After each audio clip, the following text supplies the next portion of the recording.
오늘 우리에게 주신 하나님의 말씀 빌립보서 2장 12절부터 18절까지의 말씀 우리 다 함께 일어나셔서 우리가 한 절씩 교독하며 우리에게 주신 말씀으로 받겠습니다.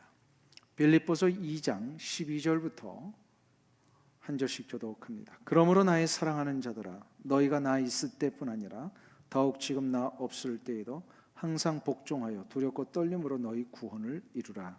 너희 안에서 행하시는 이는 하나님이시니 자기의 기쁘신 뜻을 위하여 너희에게 소원을 두고 행하게 하시나니, 모든 일을 원망과 시비가 없이 하라. 이는 너희가 흠이 없고 순전하여 어그러지고 거스르는 세대 가운데서 하나님의 흠 없는 자녀로 세상에서 그들 가운데 빛들로 나타내며 생명의 말씀을 밝혀 나의 다름질이 헛되지 아니하고 수고도 헛되지 아니하므로 그리스도의 날에 내가 자랑할 것이 있게 하려 함이라. 만일 너희 믿음의 재물과 섬김 위에 내가 나를 전제로 드릴지라도 나는 기뻐하고 너희 무리와 함께 기뻐하리니, 같이 봉독합니다. 이와 같이 너희도 기뻐하고 나와 함께 기뻐하라. 아멘. 오늘 우리에게 주신 하나님 말씀입니다. 자리에 앉으시면서 앞뒤 좌우에 계신 분들하고 한번 성도의 교제 나누겠습니다. 주님의 이름으로 축복합니다. 잘 오셨습니다. 이렇게 비가 오고 좀 날씨가 궂은데도 굴하지 아니하고 또 이렇게 예배에 거룩한 전전에 나오신 우리 성도님들 축복합니다. 하나님이 여러분의 그 열망과 또 이 열심을 받으셔서 오늘 또 예배 가운데 놀라운 은총을 부어 주시리라고 믿습니다. 제가 오늘 설교를 시작하면서 질문, 누군가가 한 질문 3가지를 여러분에게 전달을 할 텐데, 이 질문은 과연 어떤 부류의 공부를 했던 사람이 했던 것일까를 한번 추측을 해보시면 좋겠습니다. 힌트는 대학 교수님입니다. 이분은 첫 번째로 이런 질문을 했어요. 우리는 어디에서 왔는가? 그리고 우리는 누구인가? 우리는 어디로 갈 것인가? 이 정도의 질문을 한다면 그분의 그 공부와 관심 분야는 어느 쪽일 것 같으세요? 철학 대본에 나오시네요. 혹시 뭐 인문학? 아니면 혹시 뭐 신학? 이런 뭐 역사, 이런 인문 계열의 공부를 하시는 분으로 생각할 수 있는데, 이런 질문을 하신 분은 코넬 대학에서 한평생 천문학을 연구한 칼 세이건 교수입니다.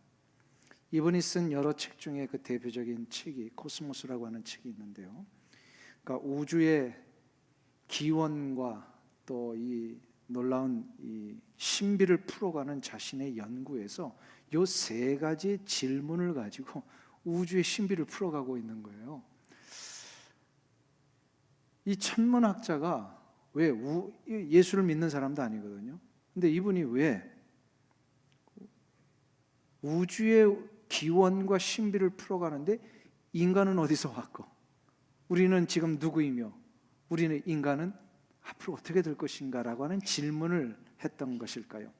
이것은 우주의 문제는 결국 인간이 그 중심에 서 있을 때만이 바르게 인식할 수 있다는 뜻입니다. 우주의 문제를 풀어갈 때에 인간이 중심에 서야만 이것이 풀려진다는 거예요. 하나님의 창조의 순서를 보면 창세기 1장에 보면 하나님은 첫날부터 6일 동안 수많은 이 삼라만상의 존재들을 만들어 주셨습니다. 첫째 날에 뭘 만드셨죠? 빛 만드시고, 둘째 날에 또 다른 말로 궁창이라고도 하죠. 그래서 궁창을 또 다른 말로 하늘이라고도 합니다. 그래서 물 위에 궁창이 있고 물 아래 궁창이, 궁창 위에 물이 있고 궁창 아래 물이 있습니다. 그러면 셋째 날에는 뭘 만드셨어요? 땅과 바다를 만드신, 그러니까 지구를 만드신 거예요. 그리고 거기에 이제 채소와 열매 맺는 식물들을 만들어 주셨어요. 그러면 4번째 날에는 뭘 만드셨어요? 해와 달과 많은 광명체들을 만드셨다. 그러니까 이게 아마 우주에 떠 있는 그런 별들을 만드신 것으로 보입니다. 그럼 5째 날에는 새와 바다의 어족들을 만드시고, 6째 날에는 이제 땅을 기어 다닐 수 있는 곤충과 가축들과 또 많은 기는 것들을 이렇게 만들어 주셨습니다. 그리고 맨 마지막에 창조함을 받은 존재, 사람입니다. 왜 하나님은 이렇게 모든 것들을 다 만들어 놓으신 다음에 맨 마지막에 인간을 만드셨을까요? 이미 지구를 만드셨을 때 거기에 인간을 만드실 수도 있었잖아요. 근데 왜 마지막에 만드셨을까요? 이것은 지금까지 만들어 놓은 모든 것들이 다 인간을 위한 것이기 때문에 그렇습니다. 다시 말해서 이거는 무슨 얘기냐면 인간이 이 우주 삼라만상의 주인공으로 세워져 있다라는 뜻입니다.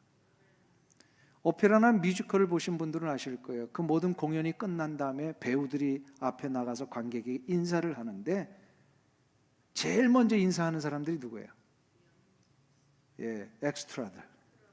그리고 또 두 번째 이제 주연 배우가 아닌 조연 배우. 그리고 맨 마지막에 누가 나가죠? 주인공이 나갑니다.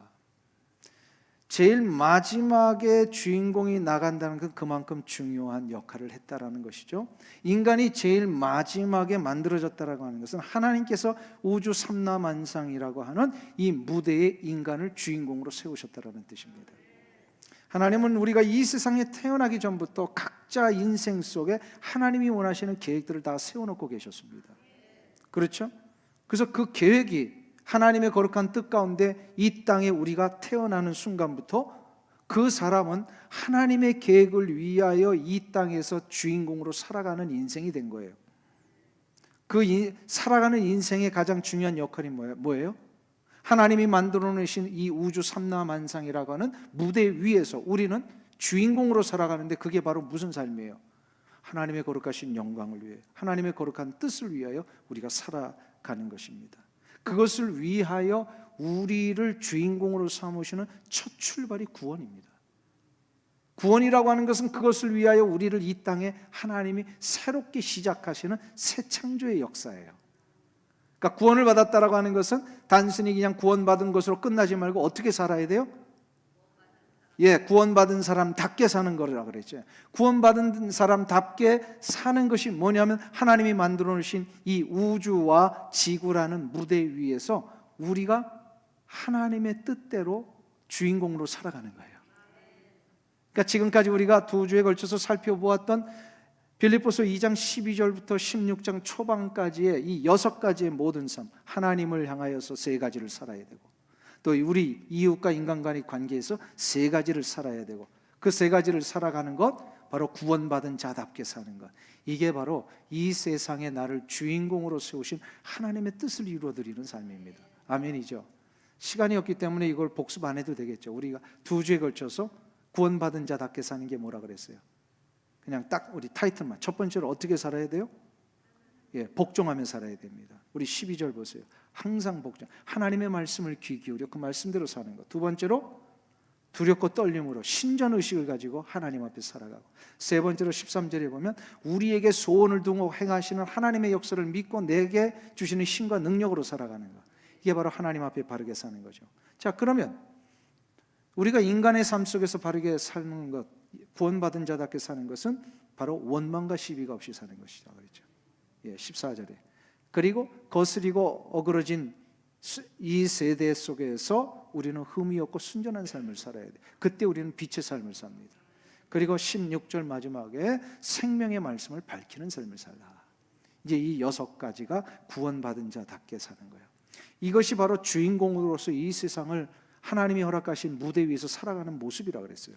근데 이렇게 살면 어떤 일이 결과적으로 나타나냐면 하나님이 우리에게 보장해 놓으신 특권을 누리게 되더라는 거예요.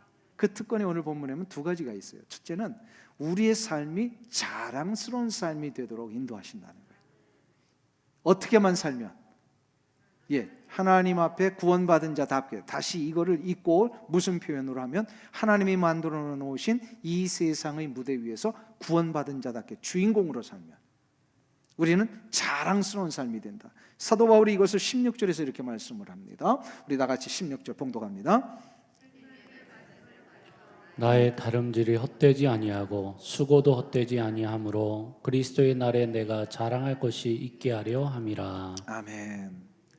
자랑스러운 삶이 된다는 거예요. 사도 바울은 확신하고 있어요. 이 자랑스러운 삶은 두 가지가 분명히 이루어질 때 일어나는 거예요. 그 첫째는 뭐냐면 내 인생의 다름질이 헛되지 아니하고 내가 했던 수고가 헛되지 않을 때 일어난다는 거예요. 다름질이라는 게 뭐였죠? 다름질이라고 하는 것은 정확하게 말하면 인생의 방향을 바로 잡고 그 방향을 향하여 내가 쭉 달려왔을 때 나중에 보니까 내가 제대로 왔구나, 이걸 확인하게 된다는 거예요. 이게 다름질이 헛되지 않은 거예요. 사도 바울은 자신의 사역을 늘 운동 경기에 비유하곤 했습니다. 오늘도 그 비유를 쓴 거예요. 근데 1세기에 다름질 운동 경기는 크게 두 가지 종류가 있었어요. 하나는 이 원형 경기장 안에서 만들어 놓은 이 울타리 안에서 계속해서 달려가는 이런 경기가 있고요. 또 다른 하나는 울타리 바깥에서 넓은 들판에서 많은 사람들이 한꺼번에 목표를 향하여 달려가는 게 있었어요. 이걸 뭐라 그래요? 마라톤입니다. 이미 이 시대에도 마라톤이 있었어요. 자, 근데 한번 보세요. 넓은 들에서 사람들이 다름질을 할 경우에 사도 바울이 지금 이 두 번째 경우를 두고 다름질이라는 표현을 쓴 건데, 이 다름질을 할 경우에 목표에 제대로 도달하려면 어떻게 해야 되죠? 목표가 있는 곳을 향하여 정확히 방향 설정을 하고 가야 합니다. 이 시대도 마라톤이 49.195 맞죠? 42.195죠. 죄송해요. 42.195km. 그러니까는 이거 출발 선상에서 저 도착 지점이 보일까요? 안 보일까요? 안 보여요. 그러니까 방향을 잡고 가야 되는 거예요. 지금처럼 마라톤이 뭘 트랙에 딱 돼 있어서 줄을 다 이렇게 그어놓고 무조건 그 라인만 따라 달려가면 되는 그런 시대가 아니잖아요. 안내원도 있는 게 아니에요. 그냥 완전히 허벌판이에요. 여기서 이제 마라톤을 달려갈 때 사람들은 이쪽으로 가기도 하고 저쪽으로 가기도 하고, 근데 결국은 방향을 제대로 못 잡고 가면 결국 끝에 가서 왔는데 결승점이 아니야. 그럼 후회가 되는 거예요. 후회가 돼. 이런 후회를 하지 않기 위해서는 뭘 해야 돼요? 분명하게 방향을 제대로 잡고 가야 된다. 인생의 방향을 제대로 잡아야 돼요. 우리 인생도 마찬가지 아니에요? 인생의 방향 잘못 잡고 갔다가 끝에 가서 인생 마감하는 날에 아이고 내가 잘못 왔네, 그럴 수 있단 말이에요. 잘못 오지 않으려면 어떻게 해야 되죠, 여러분들? 내 인생의 방향 바르게 잡고 가야 돼요. 인생의 방향이 바른 게 뭐예요, 여러분들? 뭘 바라보고 살아야 돼요? 우리 주 예수 그리스도의 이 생명의 길을 바라보며 우리에게 이제 있을 영원한 하나님의 나라가 있음을 바라보며 그 길을 가는 거예요. 막 달려왔는데 내 인생이 생명의 길이 아니고 결국은 멸망의 길로 왔다? 이보다 더 허망한 인생이 어디 있습니까? 그래서 그 에콰도르 선교사로 갔다가 그 젊은 24살에 순교를 당했던 짐 엘리엇 선교사 아시죠? 그 자기가 대학교 위튼 칼리지에서 기숙사 생활하면서 선교의 꿈을 꾸면서 일기를 썼는데 나중에 이제 순교 이후에 이 일기장이 책으로 발견이 됐어요. 근데 그 책 속에 이런 고백이 있습니다. 영원한 것을 위하여 영원하지 않은 것을 기꺼이 포기하는 자는 결코 어리석은 자가 아니다. 영원한 것을 위하여 영원하지 않은 것을 포기할 수 있을 때 우리의 인생은 바른 길을 갈 수 있다는 거예요. 비록 24살의 짧은 인생을 살았지만 그는 결국 인생의 종착역에서 바른 인생을 살아왔다는 것을 확인받았습니다. 순교를 했죠. 얼마나 놀라운 하나님의 영광의 상급이 그에게 주어질까요? 바로 그 이야기를 하는 거예요. 달려갔는데 후회하고 잘못 왔구나, 그냥 땅을 치며 이렇게 자책하는 인생이 아니라 내가 그래도 달려왔는데 잘 왔네. 그러한 고백이 여러분의 삶 가운데 일어나셔야 될 줄 믿습니다. 여러분들 지금 제대로 달려가고 계십니까? 인생이 제대로 달려가는 거예요, 진짜? 진짜로요? 확신 갖고 살아야 돼요. 내가 진짜 제대로 오고 있는가? 그 화면을 조금 후에 가서 여러분들 좀 점검하는 시간을 제가 드릴게요. 자, 그러면 이제 달려가는 이것이 헛되지 않고 두 번째로는 수고가 헛되지 않게 살아야 된다. 그래야 우리가 자랑할 것이 있게 됩니다. 여기서 수고라고 하는 것은 주님을 위하여 애를 쓰고 노력했던 모든 삶을 얘기를 합니다. 그렇죠. 사도 바울에게 1차적으로는 뭐예요? 빌립보 교회 성도들이 하나님의 자녀답게 구원받은 자답게 살아갈 수 있도록 열심을 다하여 양육하고 훈련하고 가르쳐서 저들이 하나님의 거룩한 이 길을 그대로 저들도 주인공답게 살아갈 수 있도록 한평생 헌신을 했어요. 이게 얼마나 수고입니까? 그렇죠? 그러니까 이렇게까지 한 수고를 나중에 하나님 앞에 갈 때 하나님 앞에 자랑할 수 있더라는 거죠. 이것이 바로 우리 성도들이 바라보아야 할 소망입니다. 이 세상을 살아가는 동안에 우리가 땀을 흘리고 수고하는 여러 일들이 있잖아요. 이거는 아까 거는 인생의 방향의 문제였다면 이 두 번째는 우리 인생에 해야 할 물리적인 일들을 얘기를 합니다. 실제적인 일이에요. 이런 걸 하는데 그 수고가 헛되지 않아야 되잖아요. 목사인 저에게는 교회라는 이 공동체를 통하여 하나님이 원하시는 뜻대로 이 공동체가 잘 갈 수 있도록 정말로 고민하고 애를 쓰고 기도하고 또 사람들을 양육하고 훈련하고, 이것이 저에게는 아마 이 수고하는 일일 것입니다. 여러분들에게는 또 나름대로의 삶의 현장에서 그 수고하는 일들이 많이 있어요. 다 각자마다 하나님이 부르신 인생의 무대가 다르잖아요. 그 무대 속에서 열심히 살고 있었느냐 이 말이에요. 어떤 분은 생업의 현장이 너무 덥고 습해가지고요 하루 종일 땀을 흘려야 되는 분도 있고, 어떤 분은 연약한 그 누군가를 돕는 일을 하면서요 계속해서 그분을 돕다가 집에 오면 막 녹초가 되시는 분도 있고, 다 감당하는 수고가 있습니다. 자, 그러면 이러한 수고가 헛되지 않기 위해서는 뭘 해야 된다고요? 아까도 말씀드렸죠. 계속해서 반복이죠. 하나님이 연출하시는 인생의 무대에 내가 주인공답게 살아가는 거예요. 하나님이 연출하시는 인생의 무대에서, 그래서 우리의 인생은 연출자는 하나님이시고요, 바로 그곳에 무대에서 살아가는 자가 바로 나입니다. 자, 그러면 끝에 가서 자랑할 것이 있어야 됩니다. 여러분들이 땀을 흘리고 수고하고 애를 써서 정말로 잠 못 잘 정도로 정말로 일을 열심히 했고, 어느 누구에게도 부끄럽지 않을 정도로 이것을 다 했는데 주님 앞에서 자랑할 수 있느냐 이 말이에요. 여러분의 그 수고가, 여러분들에게 지금 흘리는 땀이 주님 앞에서 자랑할 수 있는 땀입니까? 어떠세요? 한번 돌아보시기를 바랍니다. 제가 몇 번 그 간증을 했던 것 같은데 한 20여 년 전부터 제가 함께 교제하는 집사님 한 분 계시죠. 박승목 집사님이라는 분이에요.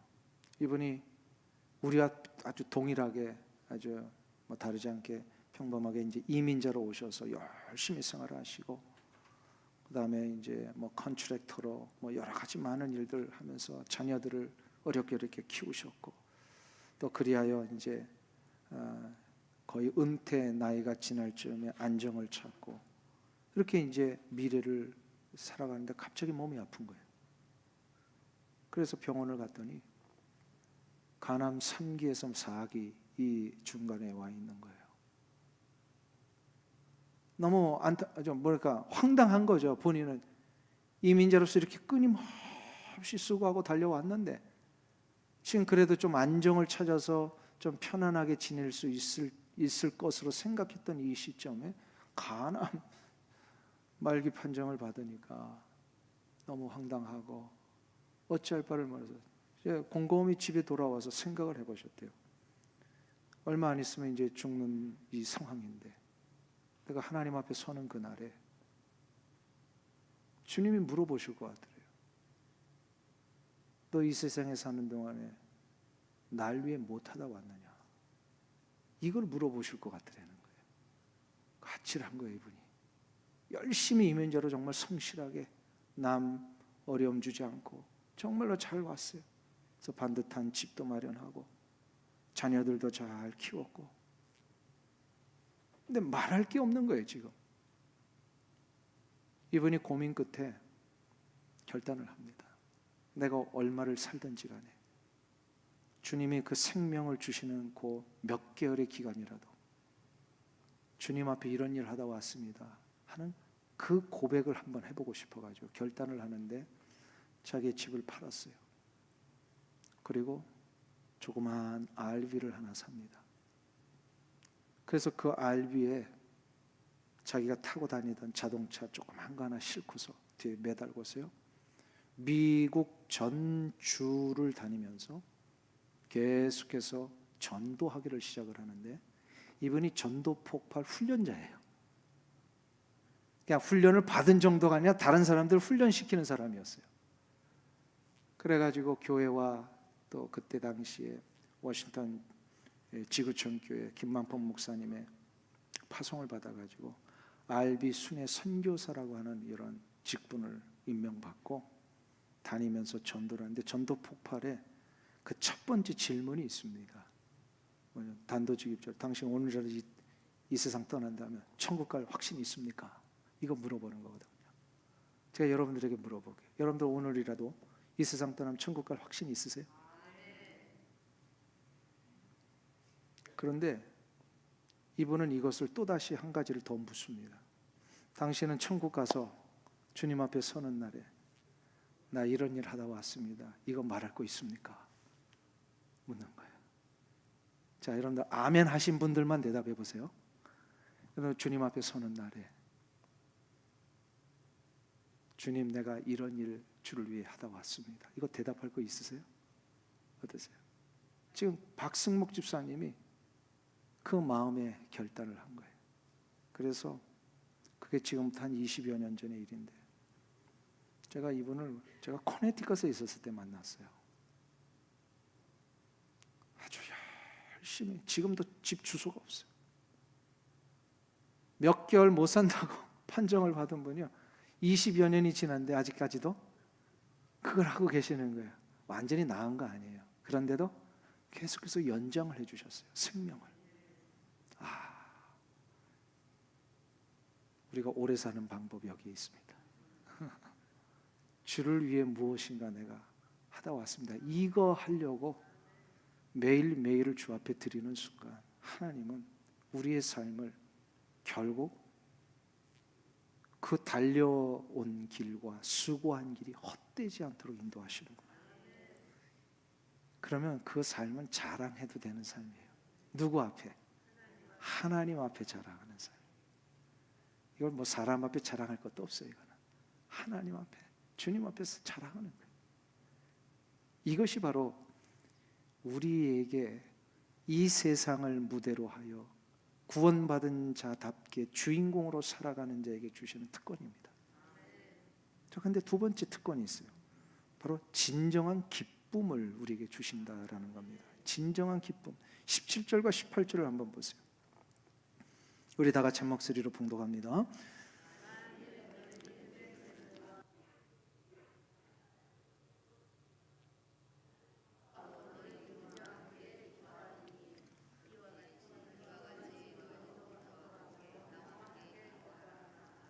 예, 17절 18절까지 보시면 기쁨이라고 하는 단어가 몇 개 나오죠? 예, 4번이나 나옵니다. 지금 이 두 구절은 기쁨에 대한 이야기를 하고 있는 거예요. 이 기쁨에 대한 이야기는 이미 1장에서부터 사도 바울이 계속해서 반복해서 선언하고 있는 단어이기도 합니다. 이 기쁨은 우리가 이미 알고 있습니다. 이건 단순히 육체적인 만족에서 오는 기쁨이 아닙니다. 이 기쁨은 우리의 그 깊은 내면 속에서부터 우러나오는 참 만족과 환희와 충만함 때문에 우러나오는 이 희열을 얘기를 합니다. 그런 거 아시죠? 전에 같으면 이 똑같은 상황에서 막 괴로워하고 두려워하고 힘들어했던 이 내가 똑같은 상황인데 지금 주 안에서 은혜를 받고 구원받은 자의 능력을 체험하고 나니까 담대해지고, 뭐 별로 그것을 가지고 내가 힘들어 안 하고, 그리고 내 마음에 평안이 시작이 되고, 그러고 들 때는 어떤 일이 왔는데 내가 기쁨이 그냥 계속해서 우러나오는 거 있잖아요. 이것을 폴 트리니에라고 하는 유명한 기독교 상담 심리학자가 있어요. 이분이 이거를 뭐라고 표현하냐면 존재적인 기쁨이다. 우리의 존재 자체에서 이제 기쁨을 누리게 되더라는 거예요. 사람들이 기쁨을 누리지 못하는 이유가 뭘까요? 그거는 자꾸 세상이 만들어 놓은 기준 속에 내가 나를 맞추려고 하니까 기쁨이 없는 거예요. 세상이 만들어 놓은 기준은 뭡니까? 자꾸 숫자예요. 숫자. 이런 숫자를 우리가 넘어서야만 기쁨이 있다라고 생각을 해요. 그래서 여러분들, 인컴이 어느 정도 되어야 기쁘십니까? 네. 기쁨이 인컴에 대하여 기쁠려면 어느 정도 있으셔야 기뻐요? 이거를 이제 미국 사람들은 그 중산층의 에버리지 인컴이다 뭐 이런 것까지, 근데 다 뭐로 정해놓은 거예요? 숫자로 정해놓은 거예요. 숫자로 정해놨어요. 다 비교하면서 내가 그 숫자보다 높아가면 기쁜 거예요. 근데 그 숫자보다 나가면 주눅이 드는 거예요.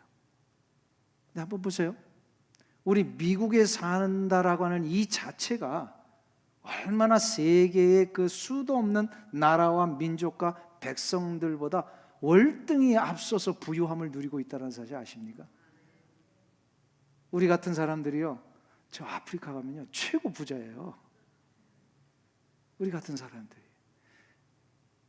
그런데도 여기서 살면서도 자꾸 이 상대적인 박탈감 때문에, 왜요? 비교가 되는 거예요. 숫자로. 저 사람은 넘버가 저건데 나는 왜 이 숫자가 요거밖에 안 될까? 핸드백은요 그냥 들고 다닐 수 있는 용도면 되잖아요. 근데 왜 자꾸 저게 얼마짜리인지 이런 거를 보냔 말이에요. 그게 다 뭐예요? 세상이 만들어 놓은 숫자라는 기준 속에 우리도 모르게 자꾸 거기에 휩쓸려 다니고 있는 것입니다. 아이들의 능력과 사랑스러움을 우리가 평가할 때 뭐로 해요? 인생의 능력에 아이들이 뭐가 있다고 봐요? 뭘로 여러분들은 아이들을 인생의 능력을 평가하십니까? 믿음? 야, 대단하신 거죠. 근데 대부분 세상은 뭘로 만들어 놨어요? 학교 성적. 학교 성적으로 만들어 놨어요. 학교 성적을 보세요. 그게 다 뭐예요? 숫자예요. GPA 몇이냐, SAT가 몇 점 나왔냐, 이걸 가지고 자꾸 만들어 놨단 말이에요. 근데 하나님은 결코 그 아이의 인생을 GPA나 SAT로 그 아이의 인생을 계획하지 않으셨어요. 자꾸 우리가 다른 것에 비교되고 이 세상이 만들어놓은 기준 속에 나도 모르게 휩쓸려 다니고 있더라는 거예요. 그러니까 이 상대적인 박탈감이 일어나고 기쁨의 능력을 잃어버리고, 우리 그리스도인들은 그런 것 때문에 기쁨이 좌우되는 존재가 아닙니다. 그래서 어떤 목사님이 이런 말씀을 하셨어요. 천국에는 아라비아 숫자가 없다. 천국에는 아라비아 숫자 없어요. 천국은 가장 완전한 기쁨을 누리는 곳입니다. 그러니까 그곳에 가면요, 기쁨을 누린다는 게 내가 저 사람보다 더 나으냐 이거 비교하면서 누리는 기쁨이 아니에요. 그곳에서의 기쁨은 세상에서 그 어떤 것보다도 비교될 수 없는 놀라운 차원의 이 절대적인 기쁨이 시작이 됩니다. 이 세상에서 그래도 가장 최고의 기쁨을 줄 수 있는 물건이 하나 있다면 뭘까요? 세상 사람들이 그렇게 더 갖고 싶은데 잘 갖지도 못하고 있는 거 뭐예요? 황금. 여러분들 좀 황금 덩어리 혹시 집안에 하나씩 있으세요? 그렇게 갖고 싶은데도 이게 없잖아요. 없잖아요. 근데 천국은 그 황금을 어떻게 표현하고 있어요? 예, 천국에서는 황금이 발로 밟고 다니는 거예요. 요한계시록에 보면요, 천국 문을 들어설 때 황금길로 깔려 있다 그랬어요. 물론 우리가 생각하는 그런 황금이 아닐 거라고 봅니다. 근데 왜 굳이 예수님께서 사도 요한에게 밤모섬에서 천국에 대한 환상을 주실 때에 천국 길을 황금으로 깔려 있다라고까지 이렇게 환상을 주셨을까요?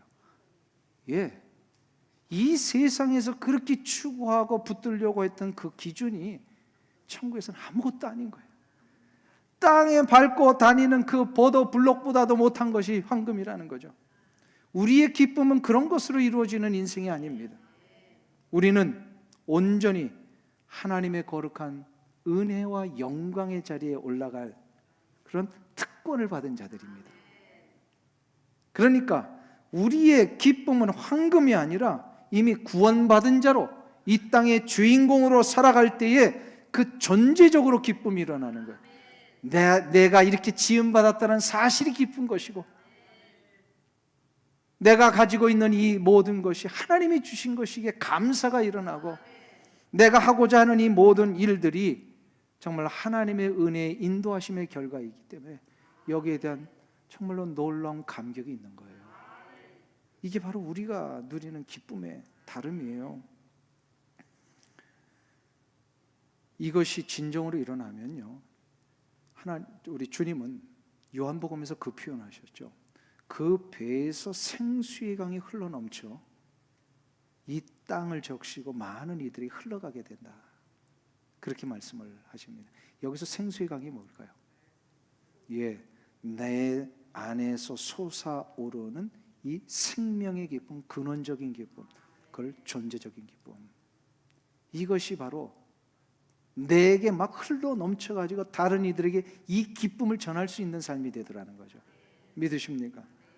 그러니까 저분을 보면은요, 막 기쁘고, 그분과 함께 있으면요, 이 세상에 그냥 구차하고 힘들었던 이런 어떤 비교에서 자유함을 얻게 되고, 그런 인생이 우리가 되어야 되지 않겠어요? 아멘이죠. 폴 세뮤얼슨이라고 하는 유명한 경제학 노벨상을 수상한 학자가 계십니다. 이분이 오래전에 행복 공식이라는 이론을 발표를 했어요. 경제학자가 행복의 공식이 있다라는 거예요.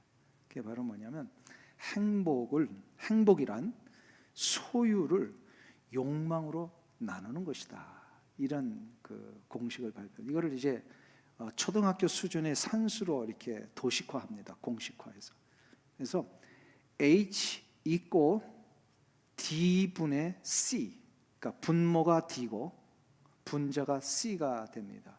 그리고 H 이꼬 D분의 C. 머릿속에 그려 보시죠, 이 도식을. 여기서 H는 happiness입니다. 행복은 있고, D분의 C, D는 desire, 욕망입니다. 그리고 분자 위에 C는 consumption, 곧 소유하고 또 소비하는 것을 얘기를 합니다. 자, 이분이 이야기를 하는 거예요. 세상의 많은 사람들은 이 위에 있는 분자 consumption, 뭔가 많은 것을 소유해서 그거를 내가 마음껏 누릴 때에 그 행복이 온다라고 생각을 한다는 거예요. 그러니까 먼저 뭐 많은 인컴, 또 많은 재산, 또 많은 편리한 것들을 저 사람들보다는 내가 좀 많이 누릴 수 있을 때 이게 행복하다라고 합니다. 근데 아까도 말씀드렸죠. 이것은 만족이 될까요, 안 될까요? 자꾸 비교가 돼요. 나는 이 정도로 막 이렇게 모아놓고 이것을 누리고 있는데 저 사람 가보니까 나보다 몇 배가 더 많아, 더 몇 배를 더 많이 누리고 있어요. 그러면 비교가 되면 상대적으로 박탈감이 일어나는 거예요. 행복해지지 않아요. 그래서 이것으로는 행복이 해결이 안 되는 거예요. 그래서 D, 분모에 있는 desire를 얘기를 합니다. 숫자가 많아지려면은, 나중에 결과값이 많아지려면은 뭐가 작으면 작을수록 결과가 높아져요. 이거 다 산수 배우셨는데, 분모가 작으면 작을수록. 나중에 우리 수학 선생님, 이화영 선생님한테 좀 가서 좀 한번 특강을 들으셔야 돼요. 분자가 작으면 작을수록 그 결과치는 높아집니다. 그러니까 무슨 얘기냐면 desire, 욕망이 작으면 작을수록 우리는 행복감을 누리게 되더라는 거. 이 경제학자인데 이런 거를 안다는 건 참 놀랍죠. 그러니까 그분이 경제학상을 받는 그런 놀라운 능력을 발휘한 것 같습니다. 그런데 제가 이제 그분이 얘기하는 행복 공식이라는 책에 정확하게 끝까지는 다 안 읽어봤어요. 그런데 이분이 그러면 desire를 어떻게 줄이냐, 여기에 대해서는 구체적인 답을 못 줘요. desire를 어떻게 줄입니까? 우리의 욕망을 어떻게 줄입니까? 이것은 성경이 답을 갖고 있어요. 성경은 뭐라고 얘기를 해요? 욕망의 근원인 내 자아가 죽어야 된다. 내 자아가 죽어야 돼요. 내가 죽는 순간 어떻게 되죠? 나는 우리 주 예수 그리스도와 함께 연합하여 다시 살게 되어 있습니다. 이게 바로 십자가의 역설이잖아요. 갈라디아서 2장 20절에서 내가 그리스도와 함께 십자가에 못 박혔나니 그런즉 이제는 내가 산 것이 아니요 오직 내 안에 그리스도께서 사시는 것이라. 이제 내가 육체 가운데 사는 것은 나를 사랑하사 나를 위하여 자기 몸을 버리신 하나님의 아들을 믿는 믿음 안에서 사는 것이라. 예수님은 십자가에서 완전히 자신을 죽이셨습니다. 그때 하나님은 예수님을 다시금 부활의 영광 가운데 일으켜 주셨어요. 내가 예수 그리스도의 십자가 앞에 죽으면 나는 예수님과 함께 다시 살게 되어 있습니다. 그 살아나는 증거가 뭐예요? 내 안에 형용할 수 없는 이 존재의 기쁨, 생명의 기쁨이 이제 다시금 용솟음 친다는 겁니다. 이걸 하면은 존재하는 것 자체가 기쁜 거예요. 내가 이 세상을 살아가는 게 기쁜 거예요. 그리고 나를 여기까지 인도하신 하나님의 역사하심에 너무나도 감격스러운 거예요. 나 같은 인생을 여기까지 인도하셨는데.